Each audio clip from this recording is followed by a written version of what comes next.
وَإِنَّ الْكَذِبَ يَهْدِي إِلَى الْفُجُورِ وَإِنَّ الْفُجُورَ يَهْدِي إِلَى النَّارِ، اور بے شک فجور گناہ یہ آگ کی طرف لے جاتا ہے. گناہ زنا آگ کی طرف لے جاتا ہے. اچھا، فجور کے معنی بڑے انٹرسٹنگ ہے. آپ جا کے خود بھی ڈکشنری کنسلٹ کیا کیجیے. اب ماشاءاللہ سب قرآن پڑھتے ہیں تو حیرت ہوگی آپ کو کہ اتنے سارے گناہ ہیں، ان میں زنا کا لفظ کیوں ہے خاص طور پر فجور کے معنی میں. اور جھوٹ زنا کی طرف لے جاتا ہے. اور زنا اور شرک میں بھی کافی وہ مماثلت ہے، جیسے سورۃ النور میں آپ نے پڑھا ہوگا. اس کی وجہ یہ ہے کہ زنا بھی انسانوں سے چھپ کے کیا جاتا ہے نا. چھپی دوستی ہو، چھپا یہ غلط کام ہو، تو کسی بھی چیز کو جب چھپانا پڑتا ہے تو اس پہ جھوٹ بولنے پڑتے ہیں. اب جو لڑکی بے راہ ہوگی اس کو گھر سے نکلنے کے لیے کیا بولنا پڑے گا؟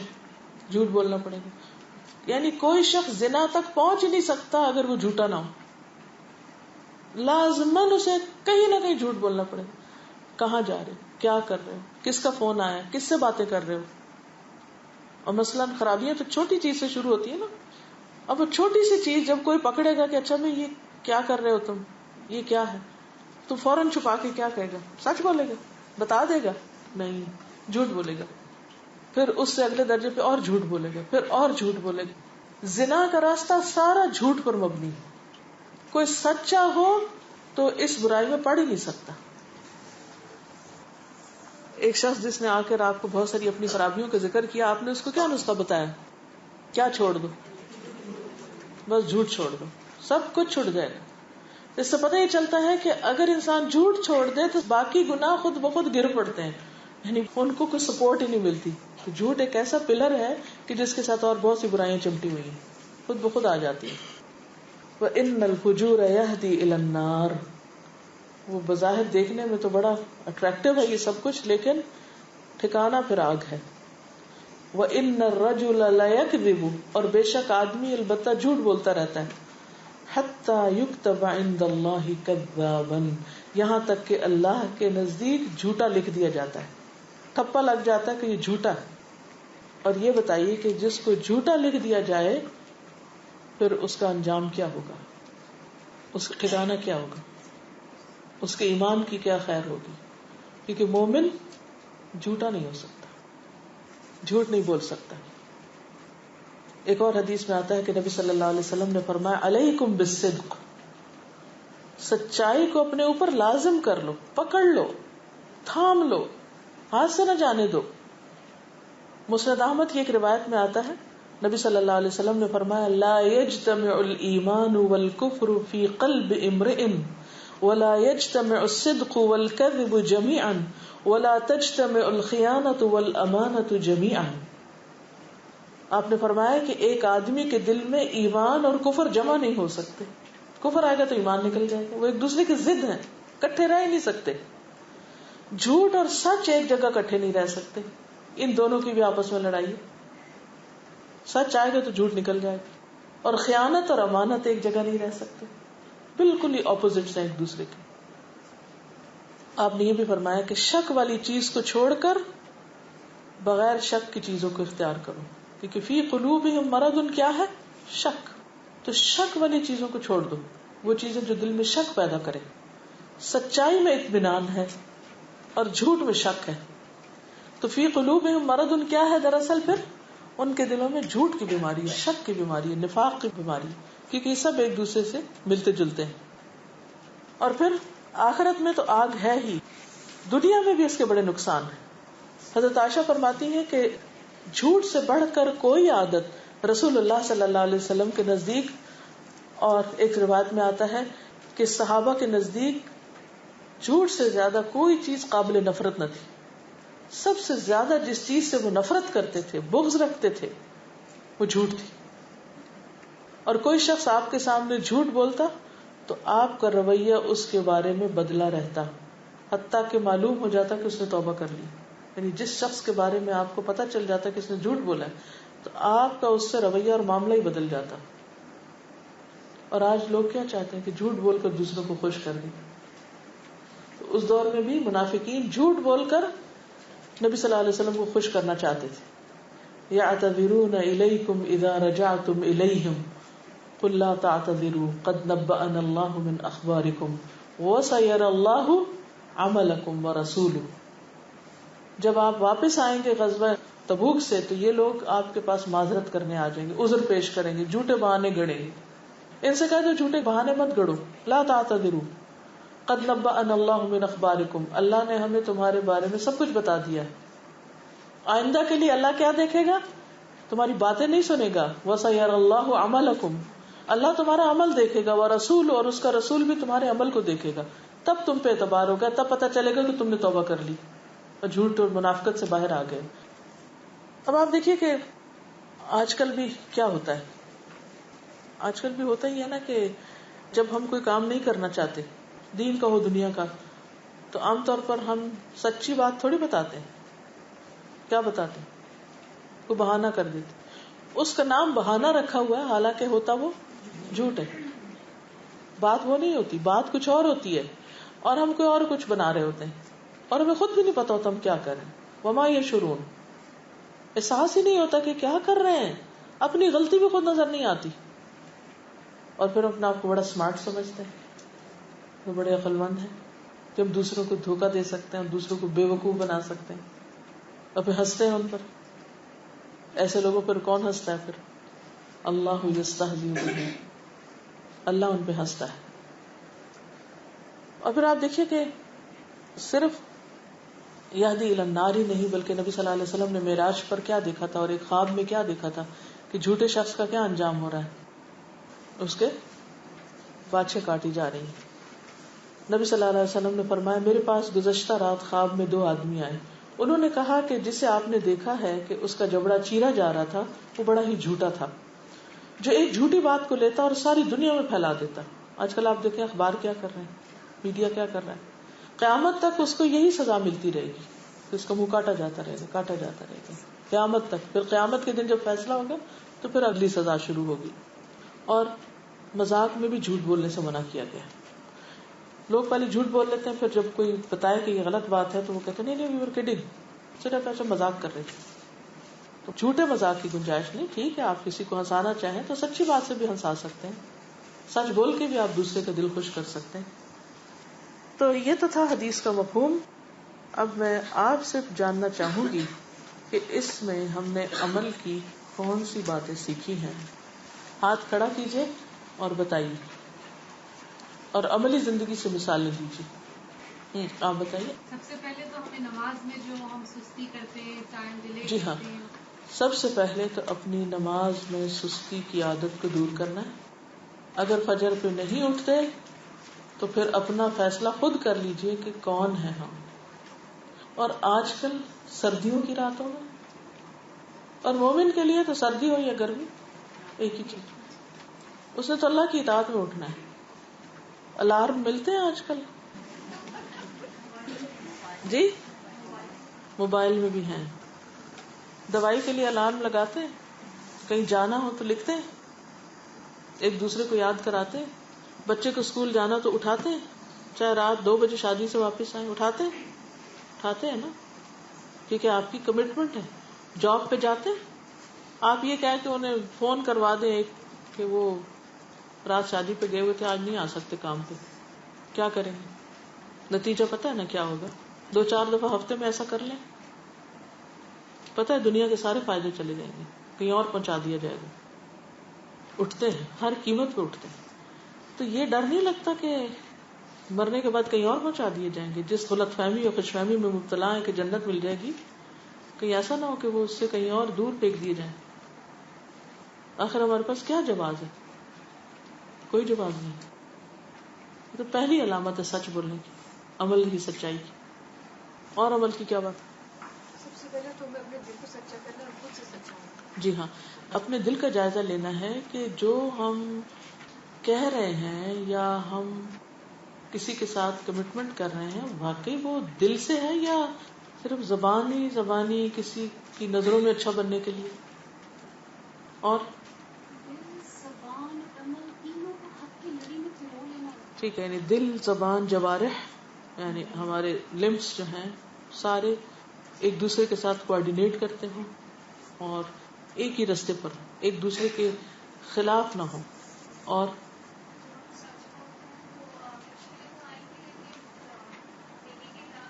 ہاں، سوال یہ پیدا ہوتا ہے کہ انسان سچ کیوں نہیں بولتا.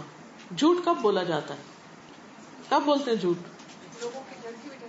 لوگوں کے ڈر کی وجہ سے، یا کسی وقت گھٹیا فائدے کے لیے، یا کسی کو خوش کرنے کے لیے. جی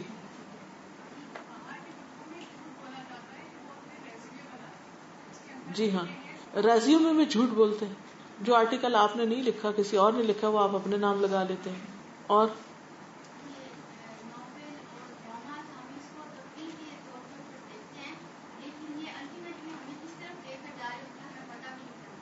یعنی جھوٹی باتیں صرف کرنا ہی نہیں، بولنا ہی نہیں، بلکہ ان میں انٹرسٹ لینا. کیونکہ صدیق جو ہوتا ہے الذی یصدق ویتحری الصدق، کہ جو سچ بولتا ہے اور سچائی کی تلاش میں رہتا ہے، سچائی سے انٹرسٹ رکھتا ہے، سچی بات اس کو اٹریکٹ کرتی ہے. حضرت ابوبکر صدیق کو کیوں صدیق کہا جاتا ہے؟ معلوم ہے آپ کو کیوں کہا جاتا ہے؟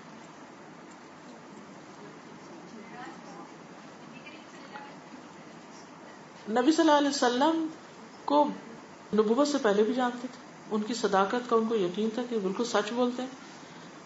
سب سے پہلے ایمان لے آئے جو ہی انہوں نے سنا آپ کے بارے میں کہ یہ جھوٹ نہیں بولتے، جو کہہ رہے ہیں سچ کہہ رہے ہیں، یہ ٹھیک کہہ رہے ہیں اور میں ان کے ساتھ ہوں. پھر جب آپ معراج پہ گئے تو بڑے بڑے لوگوں کے اندر ایک خیال گزر گیا ہے، از اٹ پاسبل، یہ ایسا ہو سکتا ہے کہ آپ آسمانوں پہ گئے ہو؟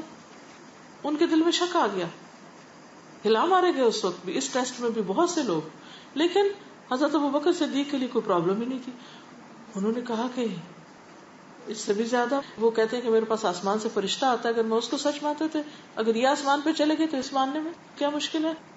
آج آپ دیکھیں کہ ہم قرآن اور سنت کی باتوں کو کیا اسی طرح مانتے جو ابوبکر کا درجہ. کوئی آیت آتی ہے تو ہم کہتے اچھا یہ کس طرح ہوا ہوگا، یا کیسے پاسبل ہے، ایسا کیوں ہو گیا، کیا یہ ممکن ہے؟ نو، اس کو تو عقل ہی نہیں مانتی. عقل میں پرکھ پرکھ کی چیزوں کو دیکھتے رہتے ہیں. حالانکہ سچے لوگوں کی پہلی پہچان کیا؟ الذین یؤمنون بالغیب، جو غیب سے خبر آئی محمد صلی اللہ علیہ وسلم نے بتائی، وہ کہتے ہیں بالکل سچ ہے. ہماری عقل میں چھوٹی سی حقیر عقل میں سماتی ہے یا نہیں؟ سچ ہے یہ بالکل. دو لفظ ہم پڑھ لکھ جاتے ہیں نا، ذرا سی کسی ڈگری کا ٹھپا لگ جاتا ہے نا ہم پہ، تو ہم اپنی عقلیت جمانے کے لیے دین میں نکتہ چینیاں شروع کر دیتے ہیں، اعتراض شروع کر دیتے ہیں، بڑی بڑی باتیں بنانے لگتے ہیں، اور وہ کہتے ہیں how come this is true, یہ کیسے ہو سکتا ہے اور وہ کیسے ہو سکتا ہے. یہ اپنے آپ کو سمجھتے کیا ہیں؟ جس رب نے 7 آسمان اور زمینیں بنائی اور اس کی کائنات کی وسعت کی کوئی حد ہی نہیں جس تک ہم پہنچے. اور اب تو یہ ساری چیزیں کہیں سے بھی دیکھنا، اور ناسا کی ویب سائٹ پہ چلے جائیں، ایسی ایسی پکچرز دیکھنے کو آپ کو ملے گی کاسموس کی اور آسمان کی اور ستاروں کی اور کس کس دنیا کی. عقل دنگ رہ جاتی ہے کہ یہ کس نے بنائے، کیسے بن گئے. یقیناً ایک ہی ہے، وہ اللہ ہے. جس رب نے اتنی وسیع کائنات بنائی اس کے لیے یہ کام کرنا مشکل ہے. یہود نے بھی اعتراض کیا تھا نا، ہاؤ کم کہ اگر یہ پروفٹ سچا ہے تو پھر پچھلی ہماری کتابیں جو ہیں ان کے بعد ایک اور نئی کتاب آ گئی ہے، بس وہی کتاب آگے پیش کر دی جاتی.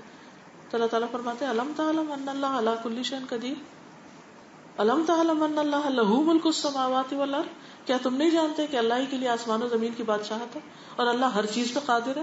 تمہیں نہیں پتا؟ تو جب انسان کے اندر اللہ کی عظمت کا احساس آ جاتا ہے نا، کچھ بھی مشکل نہیں لگتا. کچھ ماننا، یقین کرنا، کسی شک کی گنجائش ہی نہیں رہتی. تو اس نے کہا تو سچ کہا. تو صدیق ہونے کے لیے سچائی کو سچ ماننا یہ بھی ضروری ہے. صرف خود سچا ہونا کافی نہیں. کوئی کامل سچا ہو نہیں سکتا جب تک کہ حق کو حق نہ مانے، کیونکہ حق سچائی ہے. اگر کوئی کہے میں اس کو نہیں مانتا تو وہ کون ہے؟ وہ خود جھوٹا ہے جو سچائی کو نہیں مانتا. ہم کہتے ہیں نا this is universal truth, universal truth جن کو کہتے ہیں ہم. تو اگر کوئی کہے میں نہیں مانتا تو وہ کیا کر رہا ہے؟ وہ صدیق کہلائے گا؟ نہیں. اللہ کی ذات برحق ہے، اگر کوئی اس کو نہیں مانتا تو وہ سچا ہے. سب سے بڑا جھوٹا ہے وہ سارے اخلاق کی بنیاد ہی گر گئی جس نے اس بڑی سچائی کو نہیں مانا. جی کھلے دل سے اللہ تعالیٰ کی راہ میں خرچ کرنا یہ ثابت کرتا ہے کہ ہم اللہ تعالیٰ کی کتنا ایمان رکھتے ہیں. قربانی کی سطح پر دین کو لینا, اللہ کے راستے میں جان مال لگانا, یہ ہماری سچائی کی علامات ہیں.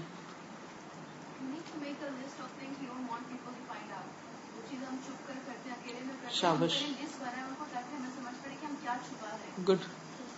یعنی ان چیزوں کی لسٹ بنائیں جو چھپ چھپ کے کرتے ہیں, اور ہمارا دل کہتا ہے شک ہے نا ہمیں اندر, تو کیا کہا, ان الصدق طمأنینۃ, سچائی اطمینان والی چیز ہے, چھپنے کی ضرورت ہی نہیں.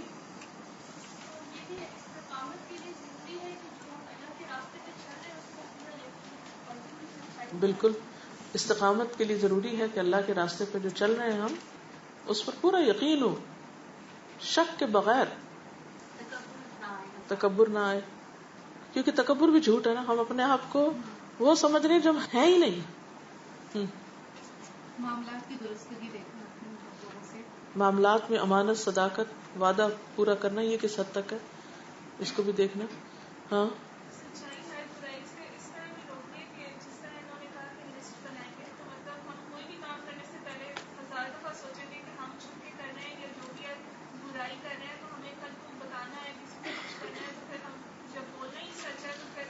یعنی آپ دیکھیے سارے کام سیدھے ہو جائیں گے. مثلاً آپ جاب پر لیٹ گئے ہیں, اور آپ اس لیے لیٹ گئے ہیں کہ آپ کا باس وہاں اتنی جلدی آتا کوئی نہیں, اس کو کیا پتا کہ میں کب آیا ہوں, ٹھیک ہے نا.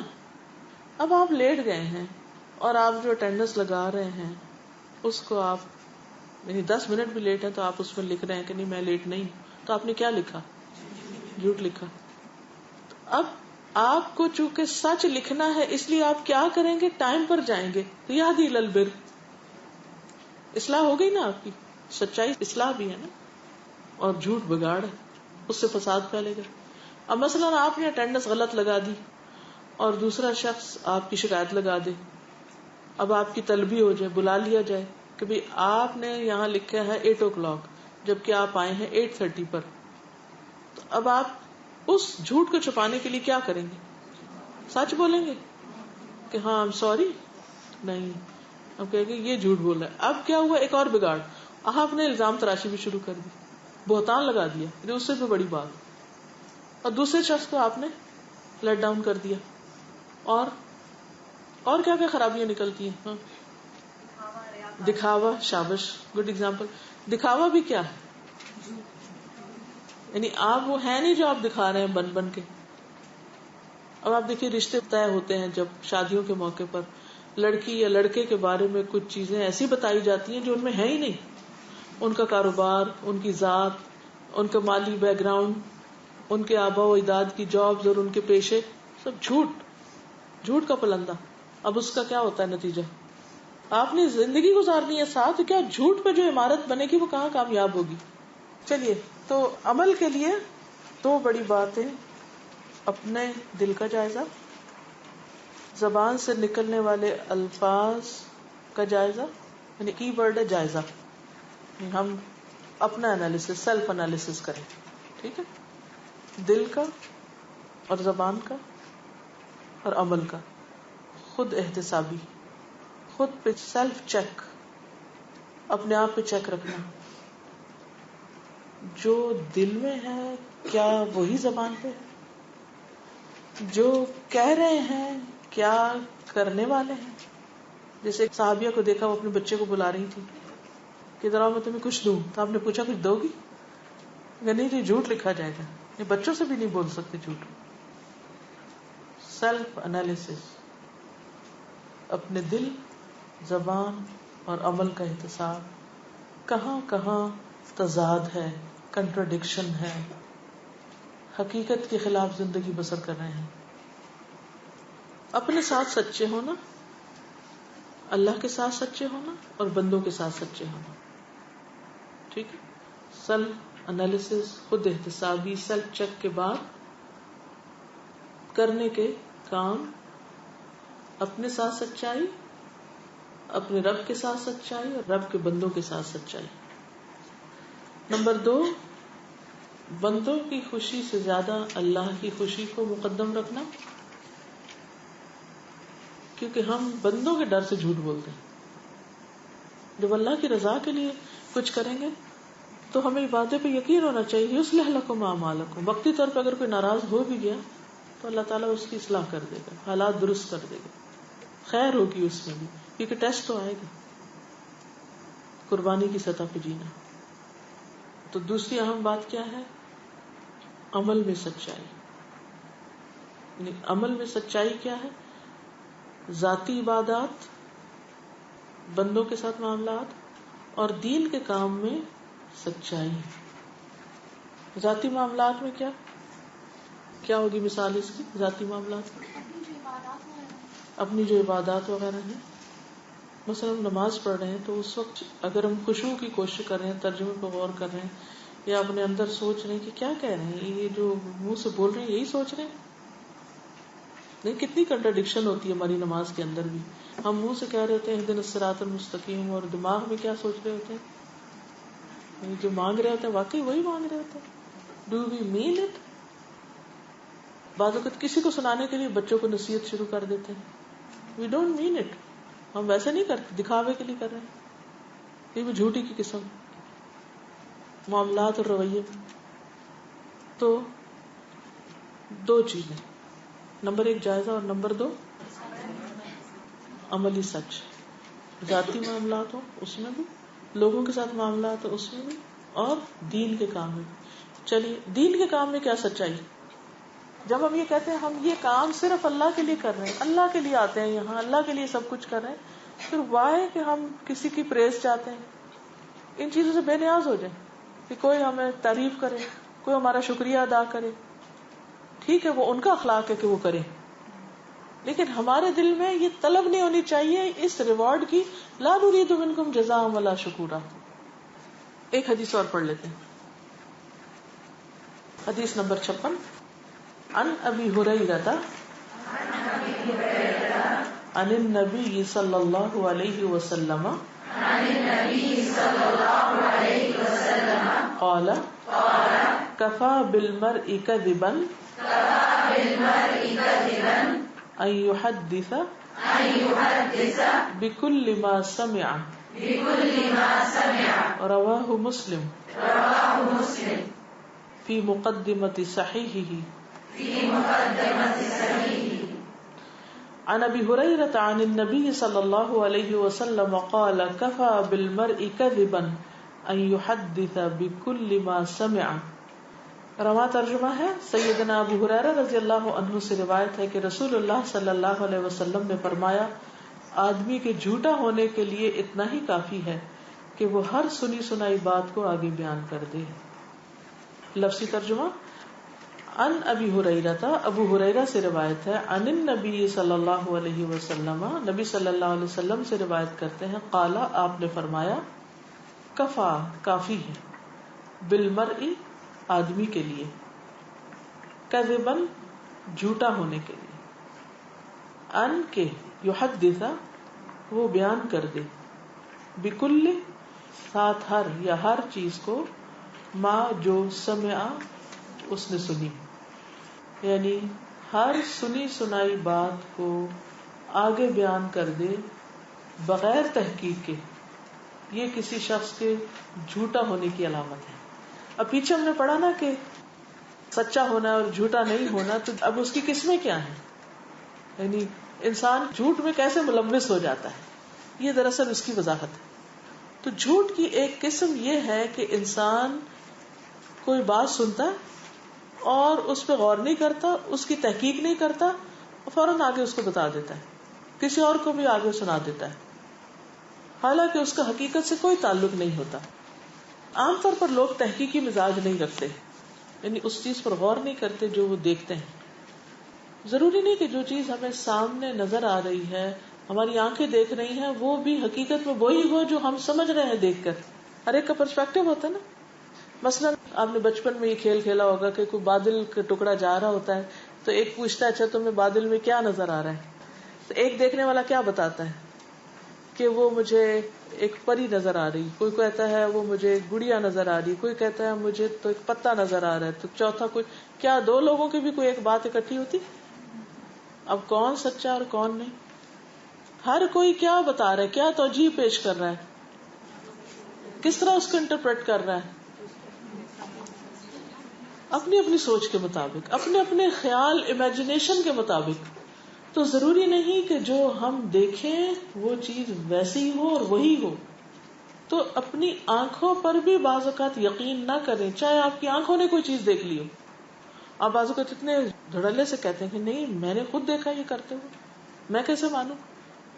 آپ کا دیکھا ہوا بھی غلط ہو سکتا ہے, اس کی کوئی اور وجہ ہو سکتی ہے جو آپ دیکھ رہے ہیں وہ نہیں, یا جو آپ وجہ بیان کر رہے ہیں کسی خاص واقعے کی. اب اس کا ایک چھوٹا سا واقعہ آپ کو سناؤں گی. یہ کتاب ہے راز حیات, اس میں مولانا وحید الدین نے واقعہ لکھا ہے. یہ کہتے ہیں کہ ایک ہندوستانی حجاز گیا, یعنی مکہ مدینہ. ایک روز مدینہ میں اس کی ملاقات ایک عرب سے ہوئی. بظاہر وہ ایک بدو دکھائی دیتا تھا اور اس کا ایک ہاتھ کٹا ہوا تھا.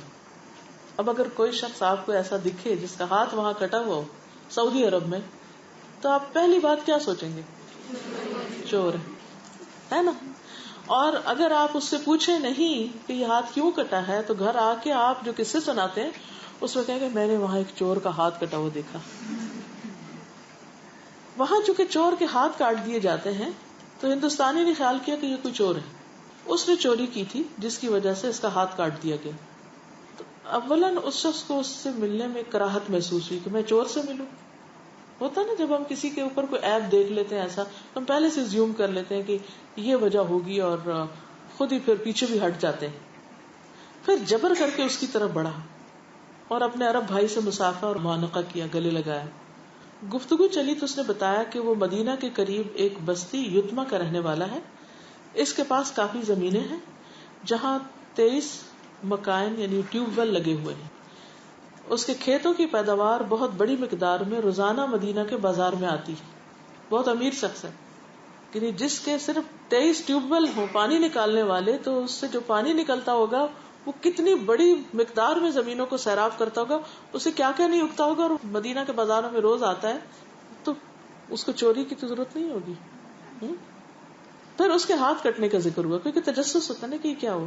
اس نے بتایا کہ 1948 میں فلسطین کے معاملے میں عربوں اور یہودیوں میں جو لڑائی ہوئی وہ اس میں شریک تھا. اس کے بازو میں 6 گولیاں لگی. اس کے بعد وہ عرصے تک ہسپتال میں رہا. وہاں ڈاکٹروں نے ناگزیر سمجھ کر اس کا ایک ہاتھ کاٹ دیا تاکہ پورے بازو کو متاثر ہونے سے بچایا جا سکے. یہ ایک مثال ہے جس سے اندازہ ہوتا ہے کہ ناقص معلومات کی وجہ سے کس طرح ایک بات کسی کے ذہن میں کچھ سے کچھ بن جاتی ہے. یعنی جب ادھوری معلومات ہوتی ہے, پوری بات نہیں پتا ہوتی. مذکورہ عرب کو ایک شخص نے ناواقفیت کی بنا پر چور سمجھ لیا, حالانکہ وہ ایک مجاہد تھا اور ایک تاجر آدمی تھا. وہ دوسروں کو دینے والا تھا نہ کہ ان سے لینے والا. وہ ایک کارآمد شخص تھا نہ کہ چور. ہر آدمی کے اوپر فرض کے درجے میں ضروری ہے کہ وہ کسی دوسرے شخص کے بارے میں رائے قائم کرنے میں جلدی نہ کرے, کیونکہ اس میں ہم اپنی اسمارٹنس ظاہر کرنا چاہتے ہیں کہ ہم اتنے انٹیلیجنٹ ہیں کہ ہمیں تو فوراً ہی پتا چل جاتا ہے کہ اگلے کے دل میں کیا ہے. جب بھی اس کے سامنے کوئی بات آئے تو اس کی پوری تحقیق کرے. تحقیق سے پہلے ہرگز اس کے بارے میں اپنی زبان نہ کھولے. اگر کسی شخص کے پاس تحقیق کرنے کا وقت نہیں, ٹائم نہیں ہے آپ کے پاس اتنا, یا سامان نہیں, کوئی آلات نہیں کہ آپ تحقیق کر سکیں, انویسٹیگیٹ کر سکیں, تو اس کے لیے دوسرا راستہ کیا ہے؟ خاموشی. تو اس کے لیے دوسرا راستہ یہ کہ وہ اس معاملے میں چپ رہے, اپنا اوپینین نہ دے. نہ یہ کہ ناقص معلومات کے تحت اس کے بارے میں بولنے لگے. اس دنیا میں چپ رہنا بھی اتنا ہی ضروری ہے جتنا کہ بولنا ضروری ہے, کیونکہ انسان کس میں لکھ لیا جائے گا اگر وہ بغیر تحقیق کے بولے گا؟ جھوٹوں میں. تو کیا ہم چاہیں گے کہ قیامت کے دن ہمارا نام اعمال جھوٹوں میں اور ہم جھوٹوں میں کھڑے ہوں؟ انا للہ و انا الیہ راجعون. یعنی کبھی اگر دنیا میں آپ کو بتایا جائے یہ جھوٹوں کا گروہ اور یہ سچے لوگوں کا, اور آپ چلیں جھوٹوں میں کھڑے ہو جائیں, کیا دل پہ گزرے گی اس وقت؟ کیا کیفیت ہوگی؟ سوچئے ذرا. خاندان میں کوئی برا کر لے تو ہمارا دل نہیں چاہتا کہ ہم بتائیں کسی کو کہ یہ ہمارا رشتہ دار ہے. چھپاتے ہیں کہ نہیں؟ کوئی چوری میں پکڑا جائے, کوئی کسی اور چیز میں, تو لوگ اس کو ڈسون کر دیتے ہیں, خون کے رشتے کاٹ کے بیٹھ جاتے ہیں. تو کہاں یہ کہ انسان خود ان لوگوں میں شامل ہو جائے. اسی طرح انہوں نے اسی کے ساتھ ہی ایک اور صفحے پہ لکھا ہوا ہے کہ جب اندرا گاندھی کو مارا گیا تھا تو اس وقت دہلی میں خبر عام ہو گئی تھی کہ پانی میں زہر ملا دیے گئے. وہ کہتے ہیں میں رات کو سویا ہوا تھا تو ٹیلی فون کی گھنٹی بجی کہ رات 11 بجے کہ دہلی میں پانی میں زہر ملا دیے گئے تو اس لیے پانی استعمال نہ کریں. کہتے تھوڑی دیر بعد دیکھو اور فون آیا, اس نے بھی یہی کہا. تھوڑے بعد دروازہ کھٹکا, باہر لوگ کھڑے تھے کافی سارے. پھر مسجدوں میں اعلان ہونے لگے کہ خبر ملی ہے کہ پانی میں زہر ملا دیا گیا تو کوئی شخص پانی استعمال نہ کرے. کہتے 2 گھنٹے تک یہی ہنگامہ جاری رہا, نیند خراب, اور لوگ ایک کے بعد ایک یہی بات کیے چلے جا رہے ہیں. کہتے ہیں کہ پھر ہم نے کیا کیا, تحقیق کے لیے فوری طور پہ ریڈیو کھولا. 12 بجے اور 1 بجے رات کو دہلی سے نشر ہونے والا پروگرام سنا. دونوں بار ریڈیو نے واضح لفظوں میں بتایا کہ یہ افواہ بالکل غلط ہے, اس میں کوئی سچ نہیں کہ پانی میں زہر ملایا گیا. پھر سرکاری طور پہ باقاعدہ ٹیسٹ کیے گئے پانی, اور پانی مکمل طور پہ درست پایا گیا. کہتے پھر ہم نے دہلی پولیس کو نمبر 100 پر فون کیا. انہوں نے کہا یہ بالکل غلط بات ہے اور کوئی خرابی نہیں. 2 نومبر کی صبح کو اخبارات دیکھے تو پہلے ہی صفحے پر دہلی میونسپل کمشنر کا بیان موجود تھا کہ دہلی میں نل کا پانی بالکل درست ہے, بار بار ٹیسٹ لیا گیا ہے, کسی طرح کسی زہر کی کوئی آمیزش نہیں. اور وہ کہتے ہیں کہ 31 اکتوبر سے ہی پانی کے فلٹریشن پلانٹ پہ سخت انتظامات کر کے حفاظتی پہرا بٹھا دیا گیا تھا. لیکن اب آپ دیکھیے کہ ایک جھوٹ کہاں تک پھیلا کہ مسجدوں کے اسپیکر سے اعلان ہونے لگے. اب کسی نے اعلان کرنے سے پہلے یہ نہ سوچا کہ بھی کہیں سے تحقیق کر لیں, کیونکہ اس نے فون کیا, اس نے کیا, ہم کہتے ہیں بس یہی تحقیق کافی, سچ ہی ہوگا. 10 لوگ کہہ رہے ہیں تو کیا یہ جھوٹ ہوگا؟ پھر اس وقت یہ محاورہ بولتے ہیں کہ زبان خلق کو نقار خدا سمجھے. یہ کہہ کے اپنے آپ کو تسلی دے دیتے کیونکہ 20 لوگ کہہ رہے ہیں, چاہے 100 کہہ رہے ہیں, سچ ہوگا. 100 لوگوں کے کسی بات کے کہنے سے کوئی بات سچ نہیں ہو جاتی جب تک کہ اس کے کوئی گراؤنڈ نہ ہو. اور پھر یہ جو سخت سزا کی بات ہے نا, وہ جو چیرا جا رہا تھا کہ ایک بندہ ایک جھوٹ بولتا ہے اور وہ مشرق و مغرب تک پھیل جاتی ہے بات, یہ چیز اور زیادہ نقصان. تو ہماری عملی زندگی میں بگاڑ, لڑائیاں, فساد, جھگڑے کیوں پیدا ہوتے ہیں؟ کبھی آپ نے سوچا؟ جب جھوٹی خبریں ایک دوسرے کو پہنچائی جاتی ہیں اور بغیر تحقیق کے. اگر ہم تحقیق کر لیں نا تو جھگڑے وہیں ختم ہو کے رہ جائیں, آگے بڑھیں بھی نہ. اور اس کے لیے وہ حدیث ہمیشہ یاد رکھیں جس میں آتا ہے کہ ان العبد ليتكلم بالكلمة ينزل بها في النار ابعد ما بين المشرق والمغرب, کہ ایک شخص بے سوچے سمجھے زبان سے ایسی بات نکالتا ہے کہ جس کی وجہ سے اس کو جہنم میں مشرق و مغرب جتنی دوری کے برابر پھینک دیا جاتا ہے. تو بلا تحقیق بات جو ہے یہ آگے نہیں کرنی چاہیے. اس روایت کے اندر کفا بالمرء کذبا کی جگہ ایک اور روایت میں اثمن کا لفظ بھی آیا ہے. اثمن, اسم نہیں ہوتا, گناہ. اور مسلم میں یہ حدیث جو ہے حفص بن عامر سے مروی ہے, یہ تابعی ہیں اور حضرت عمر کے پوتے ہیں. تو حدیث میں آتا ہے کہ آدمی کے گناہگار ہونے کے لیے, یہاں تھا نا جھوٹا ہونے کے لیے, گناہگار ہونے کے لیے یہی کافی ہے کہ وہ ہر سنی سنائی بات کو بیان کر دے. اور ابن وہب کہتے ہیں کہ مجھ سے امام مالک نے فرمایا, اس بات کو جان لو کہ جو شخص ہر سنی سنائی بات کو بیان کر دے وہ غلطی سے محفوظ نہیں ہو سکتا, اور ایسا شخص کبھی امام نہیں بن سکتا. لوگ اس پہ اعتبار نہیں کرتے, لوگ اس کو فالو نہیں کرتے, اس حال میں کہ وہ ہر سنی سنائی بات کو آگے بتا دے. دیکھیے کہ بہت ساری باتیں ہوتی ہی کیوں ہیں, اور افسوس یہ کہ ٹیلی فون اور انٹرنیٹ اور اسکائپ اور ان سب چیزوں کی موجودگی میں ٹویٹر اور جھوٹ اور بہت جلدی پھیلتے ہیں. مثلاً ہم نے کوئی چھوٹی سی چیز دیکھی, تحقیق نہیں کی, فٹافٹ فون اٹھایا اور 10 لوگوں کو آگے بتا دیے. وہ ایک ایکسائٹمنٹ, ایک ہائپ کریٹ کرنے لگتے ہیں. اور بعد میں پتہ چلتا ہے او نو یہ تو ایسا نہیں تھا. پھر کہتے ہیں اب کون تکذیب کرے اس کی. آپ کچھ کہنا چاہیں گے؟ سب سے زیادہ اس میں جو میڈیا رول ہے, ہر چینل سے کوئی ایک خبر آتی ہے, چاہے وہ غلط بھی ہو, سارے چینل سے آ جاتی ہے کہ سارے لوگ اس کو آگے اس کو اتنا دہراتے ہیں کہ وہ سچ لگنے لگتی. یعنی بہت سی جھوٹی باتیں صرف اس لیے مشہور ہو جاتی ہیں کیونکہ بہت سارے لوگ اس کو کر رہے ہوتے ہیں, لوگ اس پر بے سوچے سمجھے اعتبار کر لیتے کیونکہ سب کہہ رہے ہیں اس لیے ہم بھی کہہ لیں. اور کوئی؟ جی نیگیٹو تھنکنگ بھی جو ہے وہ جھوٹ کی طرف بہت زیادہ مائل کرتی ہے کہ بندہ سوچ لیتا ہے کہ ایسا ہی ہوا. جی ہاں، اس کی ایک بڑی وجہ نیگیٹو تھنکنگ بھی ہوتی ہے، ہر ایک کے بارے میں منفی سوچنا. کوئی مثلا وہاں سے گزرا، ہاں یہ کوئی خرابی کرنے جا رہا ہے، اور پھر کہیں خرابی ہوگی تو فوراً اس کے نام لے، میں نے دیکھ لیا تھا وہ کوئی جا رہا تھا اسی نے کیا. بھی ہو سکتا پہلے سے ہی وہاں کوئی اور موجود ہو. جھٹ پٹ فیصلہ کر کے کسی کے اوپر فتویٰ دے دینا اور الزام لگا دینا، اس سے بچنے کی ضرورت ہے.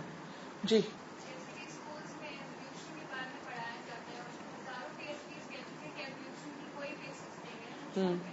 کیونکہ بیسکلی اس کو ریپیٹ کر اتنا ریپیٹ کرتے گئے کہ بایو کی ڈگریز میں تھوڑی پڑھایا جاتا ہے. بالکل، ہر لیول پہ پھر وہ پڑھایا بھی جاتا ہے، نصاب میں، سلیبس میں، ہائپوتھیسس کی بنیاد پر، مظن و مفروضات کی بنیاد پر باتیں اتنی زیادہ دہرائی جاتی ہیں کہ وہ سچ لگنے لگتی.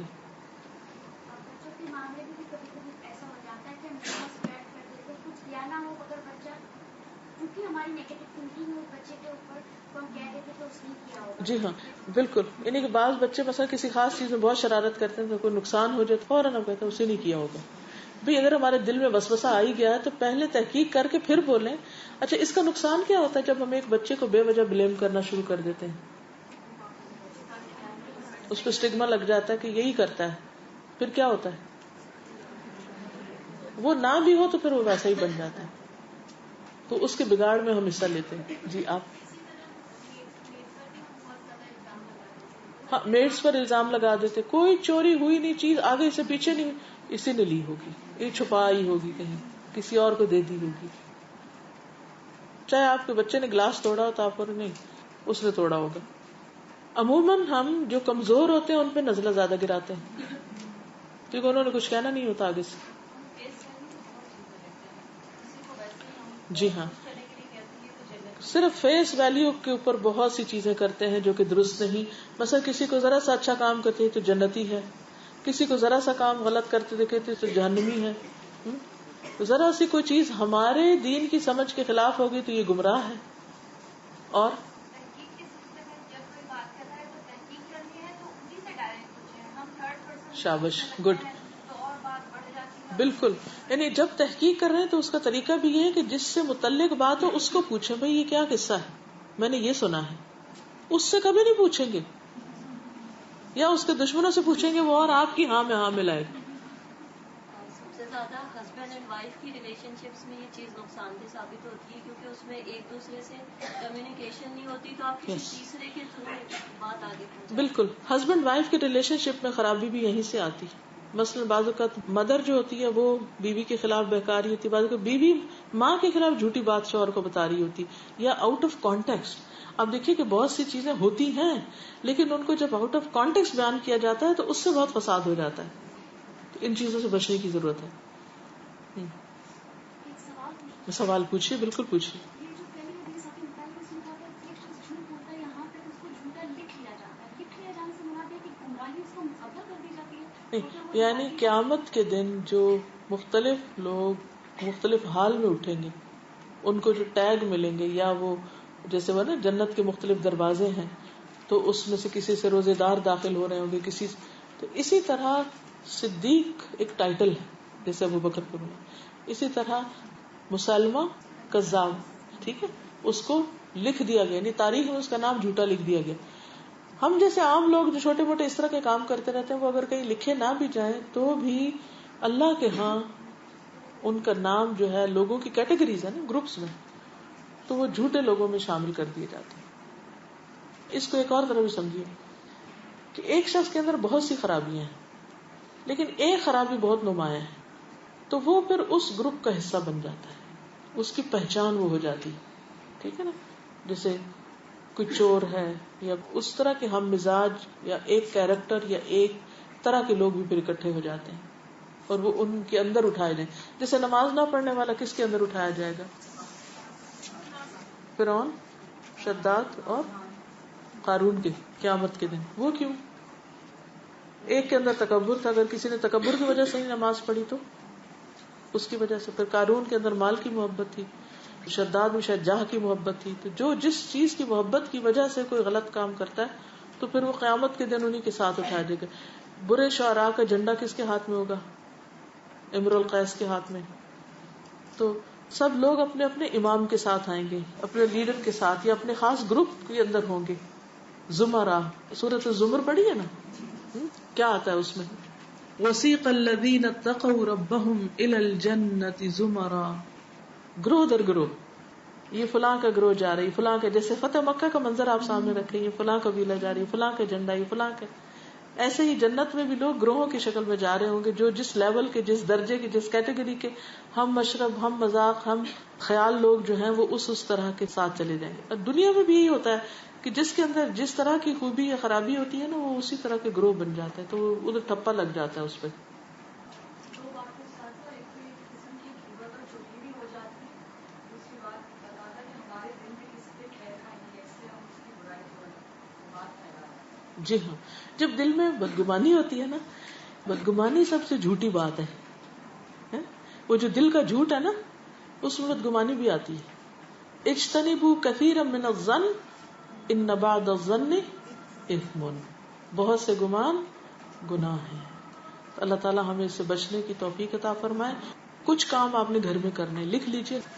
نمبر 1، اس حدیث کی عربی دہرانی ہے، دونوں حدیثوں کی. کتنی بار دہرا سکتے ہیں؟ جتنی دفعہ آپ کا دل کرے. میں نہیں کہتی، جب تک آپ رواں پڑھنے کے قابل ہو جائے. اگر زبانی یاد کر سکیں تو سونے پہ سہاگا، بہت ہی اچھا. اس سے آپ کی عربی زبان بھی درست ہوگی، بولنا آئے گا، کوٹ کرنا آئے گا، سکھانا آئے گا، نبی صلی اللہ علیہ وسلم کے الفاظ آئیں گے، ان کی برکت ہے اپنی. ٹھیک ہے. اچھا، دوسری چیز کیا کرنا ہے؟ کسی نہ کسی کے ساتھ شیئر کرنا ہے. If you have Facebook, if you have Twitter, if you have telephone service, if you have SMS service, anything. عربی میں لکھ سکتے ہیں، اردو میں لکھ سکتے ہیں، انگریزی میں لکھ سکتے ہیں، رومن میں لکھ سکتے ہیں. کسی نہ کسی کے ساتھ شیئر کریں. ٹھیک ہے. تیسری چیز، اپنی ذاتی رویے کا جائزہ لینا ہے کہ کسی کو کوئی بات بتاتے وقت وہ بات اتنی ہی بتائی، اس کو بڑھا چڑھا کے تو نہیں بتایا. اچھا، بڑھانا چڑھانا صرف الفاظ میں بڑھانا ہی نہیں ہوتا، سٹائل میں بھی بڑھا کے. کوئی حال نہیں، کچھ نہ پوچھو کیا دیکھا، حالانکہ بات کچھ بھی نہیں ہوتی. راہی کا پہاڑ بنا دیتے ہیں، اور جب انسان حقیقت ہے کھودا پہاڑ نکلا چوہا، بات کچھ بھی نہیں ہوتی. اس سے بھی پرہیز کرنا ہے. جو جتنی بات ہے بس اتنی. ٹھیک ہے. اللہ کے ساتھ جو وعدے کیے ہیں ان کو بھی سوچ کے لکھیں، بندوں کے ساتھ جو کرتے ہیں اس کو بھی سوچیں، اپنے ساتھ جو کیے ہوئے ہیں کہ اچھا اپنے دل میں نیتیں دہراتے ہیں وہ بھی سوچیں، کسی کے ساتھ گفتگو کرتے ہوئے بھی سوچیں، گمان کرتے ہوئے بھی سوچیں، معاملہ کرتے ہوئے سوچیں. تو انشاءاللہ ہم زیادہ بہتر عمل کر سکیں گے. ٹھیک ہے. اس سوال لکھتی ہیں کہ میں نے ماضی میں جو بھی جھوٹ بولے ہیں والدین سے، دوستوں سے یا اپنے خاوند سے، اس کا کیا کفارہ ہوگا؟ اگر ہم ان سے معافی مانگے تو تعلقات خراب ہو سکتے ہیں، آپ گائیڈ کر دیجیے.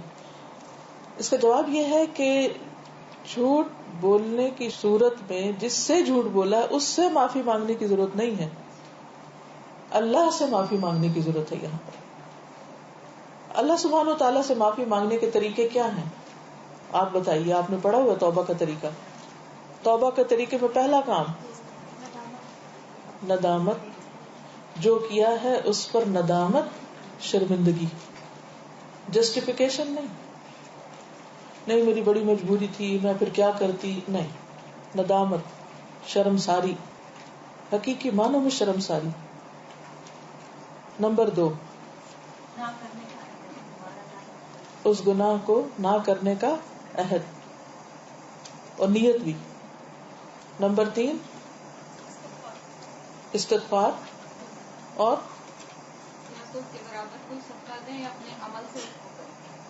جی یعنی گناہ کے بعد کوئی نیکی کرے تاکہ اس کا کفارہ ہو جائے. کفارے کی شکل کیا ہے؟ جیسے کوئی صدقہ کرے، نماز پڑھے، کیونکہ ان الحسنات یذہبن السیئات. پھر یہ بھی یاد رکھیں کہ ان ساری باتوں کے باوجود اللہ چاہے گا تو معاف کرے گا، نہیں چاہے گا تو نہیں. یہ احساس جو ہے کہ پتہ نہیں میری معافی ہوئی ہے یا نہیں، یہ احساس بڑا ضروری ہے. کیونکہ اس سے کیا فائدہ ہوگا؟ مایوسی نہیں کہ اللہ نے معاف نہیں کرنا مجھے، یہ نہیں کہا جا رہا. اس وقت کیا کہا جا رہا ہے؟ کہ اس بات کی فکر کہ پتہ نہیں معافی ہوئی یا نہیں. اس فکر کا کیا فائدہ ہے جی؟ کانشیسلی آپ پھر نیکسٹ ٹائم نہیں کریں. پھر دوبارہ یاد آئے گا نا اپنا گناہ، پھر روئیں گے، پھر یاد آئے گا پھر روئیں گے. عمر بن عبد العزیز جو تھے، ان سے کسی کے کہنے پر ایک غلطی ہوئی تھی. جب وہ گورنر تھے مدینہ کے تو کسی کو کوڑے مارے تھے اور اس پہ ٹھنڈا پانی پھینکا گیا تھا تو وہ شخص مر گیا تھا. موت تک وہ بار بار اپنی اس غلطی کو یاد کر کر کے روتے تھے. اور ان کی وائف بتاتی ہیں کہ بعض اوقات ان کی چیخیں نکل جاتی تھی کہ اگر اللہ نے مجھے قیامت کے دن پوچھ لیا کہ یہ تم نے کیوں کیا تھا تو میرے پاس کیا جواب ہوگا. تو غلطی کا ہونا، ہم انسان ہیں، ہم سب سے غلطیاں ہوتی ہیں، کوئی فرشتہ نہیں ہے. ہمیں ایک دوسرے کو بھی معاف کر دینا چاہیے، درگزر سے کام لینا چاہیے، اور اس کے ساتھ ساتھ اللہ کے حضور بھی مسلسل توبہ کرنی چاہیے. کبھی نیکی کا غرور نہ آنے پائے کہ جی میں تو بہت نیک ہو گئی اور پچھلا تو میں نے توبہ کر لیا، یا میں نے حج کر لیا ہے تو سب کچھ ٹھیک ہو گیا. اللہ نوز دا بیسٹ کہ ٹھیک ہوا ہے کہ نہیں ہوا. ہمیں فکر رہنی چاہیے کہ یا اللہ تو بس معاف کر دے. اس سے انسان کے اندر عاجزی آتی اور واقعی توبہ کرتا رہتا. اب دیکھیں کہ نبی صلی اللہ علیہ وسلم نے جب اپنا مشن مکمل کر لیا، اللہ سبحانہ وتعالیٰ نے ان کے اگلے پچھلے سارے گناہ معاف کیے ہوئے تھے، لیکن اس کے باوجود ان سے کیا کہا گیا کہ آپ کیا کریں؟ فسبح بحمد ربک واستغفر انہ کان توابا. اب کوئی یہ کہہ سکتا ہے بھی آپ کی تو غلطی ہی نہیں تھی، پھر کیوں کہا جا رہا ہے؟ کیونکہ اس سے انسان کے درجات بھی بلند ہوتے ہیں. مثلا دو میں سے ایک چیز ہے آپ کے ساتھ. نمبر 1، آپ کے سارے گناہ معاف ہو چکے ہیں. نمبر 2، گناہ معاف نہیں ہوئے کیونکہ ابھی کچھ کمی تھی آپ کی توبہ میں. اگر ہو چکے ہیں اور پھر بھی آپ توبہ کر رہے ہیں تو ہر توبہ سے آپ کا درجہ بلند ہو رہا ہے. اور اگر نہیں ہوئے اور آپ کو ابھی بھی کھٹک ہے، کسک ہے، تو آپ مسلسل توبہ کرتے چلے جائیں گے. اس سے آپ کو توبہ کا موقع ملے گا. سوال ہے، اگر ہمیں معلوم ہو کہ کوئی شخص جھوٹ بول رہا ہے اور رشتے کے احترام کی وجہ سے ہم اس سے کچھ کہہ بھی نہیں سکتے، مثلا والدہ ہیں، کوئی بزرگ ہے، جبکہ ہم اس کے رویے کی وجہ سے دل میں گھٹن محسوس کر رہے ہوں، تو کیا کرنا چاہیے؟ اس کی اصلاح کیسے کریں؟ دیکھیے کہ اگر کوئی ایک دفعہ کر چکا ہے ایسے، تو کسی اور موقع پر گفتگو کرنی چاہیے. مثلاً کلاس کے حوالے سے کر سکتے ہیں، اس حدیث کے حوالے سے، کسی بھی طرح حکمت کے ساتھ. لیکن اگر وہ روز یہ کر رہا ہے تو پھر لکھ کے سمجھا دیں اس کو، کیونکہ بعض اوقات ہوتا ہے نا بات کرنے لگتے ہیں آپ تو دوسرا سنتا ہی نہیں ہے، یا وہ الٹا آپ پہ الزام لگانے لگتا ہے. یا کوئی ایسی چیز سننے کو دے سکتے ہیں یا پڑھنے کو دے سکتے ہیں. کیونکہ خالی کسی کو یہ کہہ دینا بھی کافی نہیں ہوتا کہ یہ غلط ہے، یہ نہ کرو، یہ حرام ہے، یہ حلال ہے. نہیں، کیونکہ وہ کیا کرے گا؟ وہ کہے گا اچھا جاؤ تم اپنا کام کرو، مجھے پتا ہے حلال ہے کہ نہیں، میں جانتا ہوں میں کیوں کر رہا ہوں. اس سے مسئلہ نہیں حل ہوگا. حل کے لیے ضروری ہے کہ لوگوں کے دل میں اللہ کا ڈر ہو. دیکھیے لوگ دو وجہ سے کام کرتے ہیں، یا بندوں کے ڈر سے یا اللہ کے ڈر سے.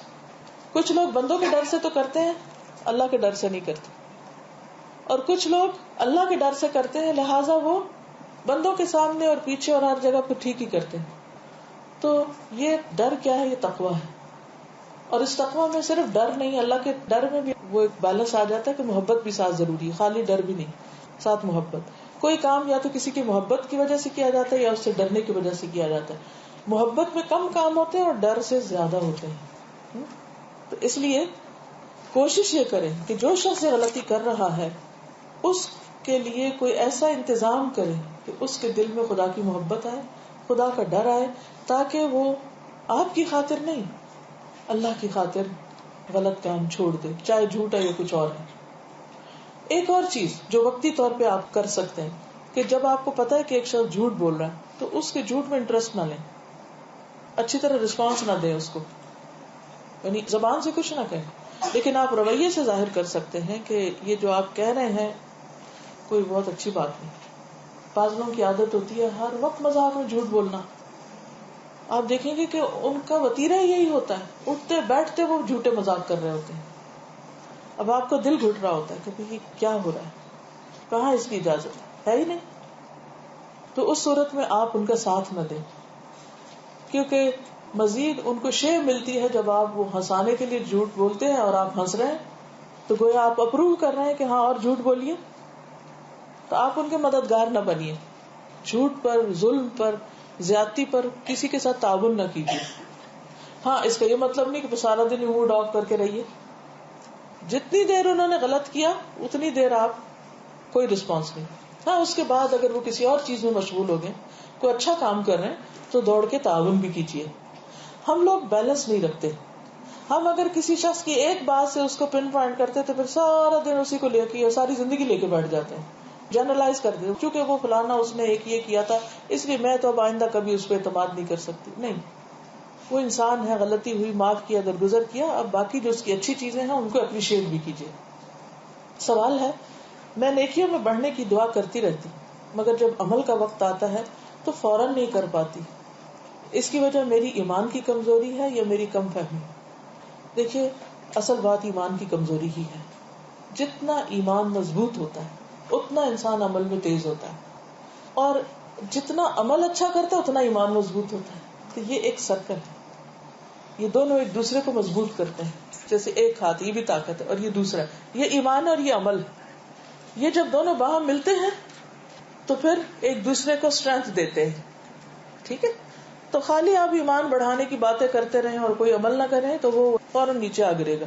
وہ جیسے ایک پارا چڑھتا ہے نا اور پھر نیچے ڈراپ ہو جاتا ہے. تو بالکل ایسے ہی ہوتا ہے. کچھ لوگ آرٹیفیشل طریقوں سے ایمان بڑھانے کی کوشش کرتے ہیں، خالی باتوں سے، واز تذکروں سے. وہ جتنی دیر اس مجلس میں ہوں گے وہ اوپر جاتا رہے گا، جاتا رہے گا، جاتا رہے گا. جو ہی اس ٹیمپریچر سے باہر نکلیں گے ایمان کا ٹیمپریچر ڈراپ ہو جائے گا. پھر اگلے دن پھر آ کے بیٹھ جائیں گے، پھر باہر نکلیں گے. ویسے نہیں، صرف یہ طریقہ نہیں ہے ایمان بڑھانے کا کہ آپ صرف علم بڑھاتے رہیں علمی مجلسوں میں یا ایسے لوگوں کے پاس. اس کا حل یہ ہے کہ آپ عمل کریں، چاہے تھوڑا کریں. عمل سے روکنے والی ایک بڑی خاص چیز ہوتی ہے، شیطان کا بڑا زبردست داؤ ہوتا ہے.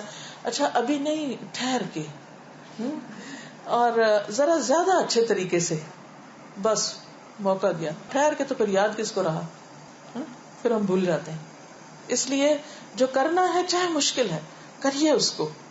نفس بڑا پیچتاب کھاتا ہے، نہیں کرنا چاہتا، لیکن آپ کو نہیں کرنا ہے. جیسے ہم بچے نہیں کام کرنا چاہتے تو ان سے تو بڑا زبردستی کرواتے ہیں.